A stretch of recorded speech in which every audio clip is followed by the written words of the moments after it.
जय संविधान, जय भीम, महात्मा गांधी की जय, कोट से मुर्दाबाद। आज अभी अभी खबर आई है और बड़ी अच्छी खबर आई है।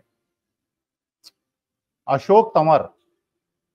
जो भारतीय जनता पार्टी के कैंडिडेट थे पार्लियामेंट इलेक्शन में और हरियाणा के एक बहुत कद्दावर दलित नेता हैं, उन्होंने अभी थोड़ी देर पहले कांग्रेस ज्वाइन कर ली, राहुल गांधी के प्रेजेंस में ज्वाइन कर ली है। और ये सोचिए, आज से 4 महीने पहले जो व्यक्ति भारतीय जनता पार्टी के टिकट पे लोकसभा का चुनाव लड़ा था, वो कांग्रेस में वापसी कर रहा है। इसका मतलब यह है, संकेत बिल्कुल साफ हैं। संकेत बिल्कुल साफ है कि भारतीय जनता पार्टी के ऐसे नेता जो कद्दावर नेता हैं और जो, क्योंकि लोकसभा की 10 सीटें हैं हरियाणा के अंदर और उसमें से अशोक तंवर एक थे जिनको भारतीय जनता पार्टी ने टिकट दिया था। इसके बावजूद कि वो कांग्रेस के नेता थे, जो अजय माकन साहब हैं, उनके वो बहनोई हैं, रिलेशन में हैं।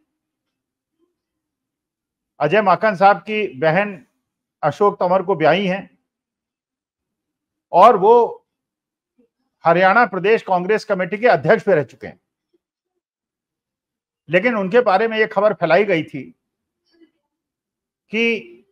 भूपेंद्र सिंह हुड्डा जी से उनकी पटती नहीं है और आपस में इतना ज्यादा मतभेद बताया गया था कि अशोक तंवर ने कांग्रेस छोड़ के भारतीय जनता पार्टी ज्वाइन कर ली थी। और भारतीय जनता पार्टी ने भी जिस प्रकार से वो कांग्रेसियों को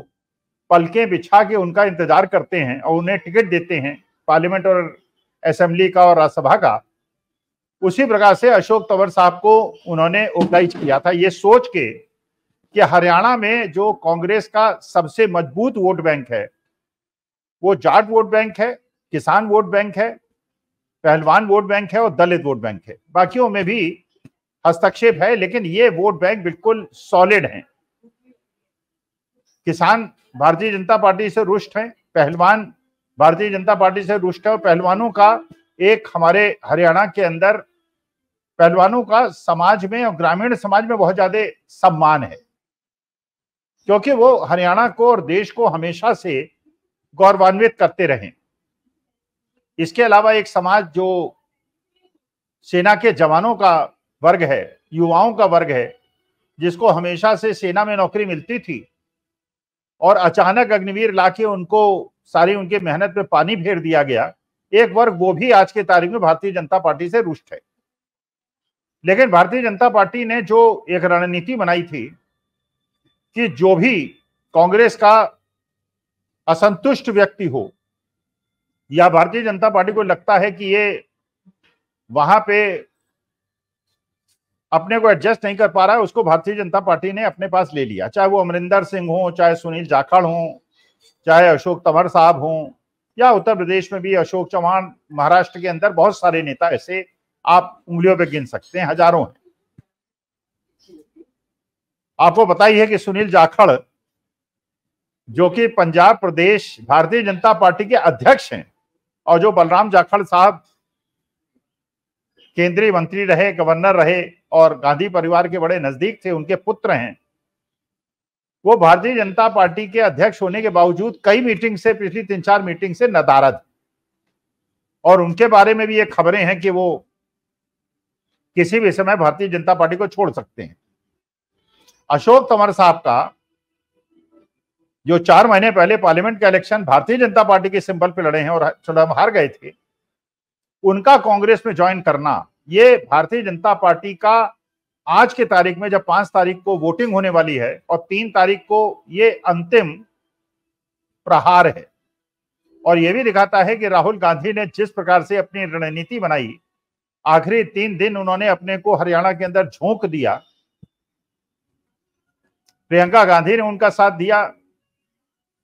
खड़गे साहब ने साथ दिया, भूपेंद्र सिंह हुड्डा ने साथ दिया, शैलजा जी ने साथ दिया, और अब अशोक तंवर के आने से जो थोड़ी बहुत अफवाहें फैलाने का, क्योंकि आज जैसे मैंने अमर उजाला के अंदर देखा, फ्रंट पेज पे पूरा दुष्प्रचार, आखिरी दिन वो उसकी काट आज राहुल गांधी ने कर दी अशोक तंवर को कांग्रेस ज्वाइन करा के। हमारे बीच में पूर्व सांसद अशोक तंवर जी आज अपने घर में वापस आ गए हैं। आज उनकी घर वापसी हो रही है। राहुल गांधी जी उनका कांग्रेस परिवार के अंदर स्वागत कर रहे हैं और आज का ऐतिहासिक दिन, महेंद्रगढ़ की ऐतिहासिक धरती इस चीज की गवाह बनी है और ऐतिहासिक जीत आज से आपके यहाँ से हरियाणा के अंदर होगी। कांग्रेस आ रही है, बीजेपी जा रही है। और जो पूरा एक इमोशनल पैसे के माध्यम से प्रचार करने का भारतीय जनता पार्टी ने प्रयास किया था, उसको कांग्रेस ने अशोक तंवर को भारतीय जनता पार्टी से लाकर, और मंच के अंदर वहां हुड्डा जी भी थे, शैलजा जी भी थी, राहुल गांधी भी थे, वहां अशोक तंवर ने जिस प्रकार हुड्डा जी से मिले, जिस प्रकार से वो राहुल गांधी से मिले, तो मुझे लगता है चुनाव के 48 घंटे पहले ये अंतिम प्रहार जो राहुल गांधी ने किया है, ये असह्य नहीं होगा भारतीय जनता पार्टी के लिए। उनके लिए इसको झेल पाना बहुत मुश्किल होगा और ये चुनाव में गेम चेंजर होगा। तो ये एक ब्रेकिंग न्यूज है, तो मैंने सोचा कि आप लोगों को बता दूं। आपको ये भी पता है कि हरियाणा के चुनाव में आम आदमी पार्टी ने जो अपने 90 कैंडिडेट्स खड़े किए थे, उसमें से कई कैंडिडेट्स ने अपना नाम वापस ले लिया है और कांग्रेस का समर्थन घोषित कर दिया है। आम आदमी पार्टी कांग्रेस का वोट काटेगी या भारतीय जनता पार्टी का वोट काटेगी, ये बात तो देखिए अभी बहुत ज्यादा स्पष्ट नहीं है। हम लोगों को लग रहा है कि जजपा, बीएसपी, चंद्रशेखर, ये सारे लोग, इंडियन नेशनल लोकदल, ये सारे कांग्रेस के वोट काटेंगे। लेकिन आज जो हरियाणा की स्थिति है, वास्तविकता में एक वोट बैंक तो खड़ा है कांग्रेस के साथ और कांग्रेस के जो अगेंस्ट वोट हैं उनमें बंटवारा संभव है। लेकिन आम आदमी पार्टी के कैंडिडेट्स का अपने कैंडिडेचर को वापस लेना और कांग्रेस को समर्थन देना, पहले तो ये एक साइकोलॉजिकल फैक्टर, जो इमोशनल फैक्टर होता है जनता के बीच में मत परिवर्तन के लिए प्रेरित करने का, कि राजनीतिज्ञों ने समझ लिया है, जो गांव गांव घूम रहे हैं, वोट मांग रहे हैं,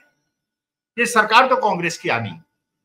और अगर कांग्रेस की सरकार आनी है तो आम आदमी पार्टी के टिकट पे चुनाव लड़ने से कोई फायदा नहीं।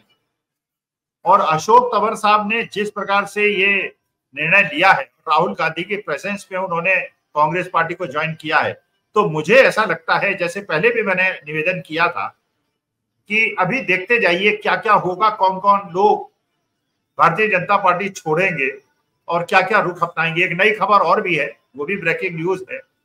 ये जनता दल यूनाइटेड के एक बहुत बड़े नेता ने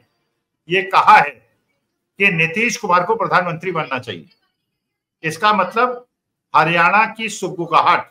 बिहार तक भी पहुंच गई। आशा है ये आंध्र प्रदेश तक भी पहुंचे,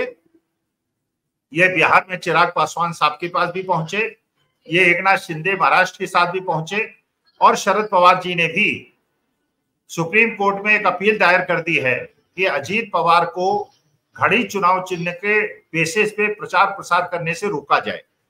क्योंकि पिछले पार्लियामेंट इलेक्शन में हालांकि अजीत पवार को केवल एक सीट मिली, लेकिन घड़ी चुनाव चिन्ह की वजह से, जो कि शरद पवार एनसीपी का ओरिजिनल चुनाव चिन्ह था, वो शरद पवार को नहीं मिला, इसलिए उनके वोट में कुछ कमी आई। उद्धव ठाकरे को उनका चुनाव चिन्ह नहीं मिला, उसकी वजह से आई। लेकिन पिछले 4 महीने के अंदर जिस प्रकार से उद्धव ठाकरे और शरद पवार ने गांव गांव और कस्बे कस्बे टूर किया है और अपने चुनाव चिन्ह से लोगों को परिचित कराया है, तो मेरे ख्याल से बिहार में भी प्रतिक्रिया शुरू हो गई है, महाराष्ट्र में भी शुरू हो गई है, और हरियाणा में जो अशोक तंवर ने किया है, मेरे ख्याल से ये भारतीय जनता, इसीलिए मुझे लगता है कि मोदी जी और अमित शाह जी हरियाणा छोड़ के क्यों गए हैं, क्योंकि उन्हें शायद ये खबर लग गई थी कि अशोक तंवर जैसा एक बड़ा नेता कांग्रेस ज्वाइन कर रहा है और भारतीय जनता पार्टी को छोड़ रहा है, जिसकी आज के तारीख में इलेक्शन के 48 घंटे पहले भारतीय जनता पार्टी के पास कोई काट नहीं। नमस्कार, धन्यवाद और प्रणाम।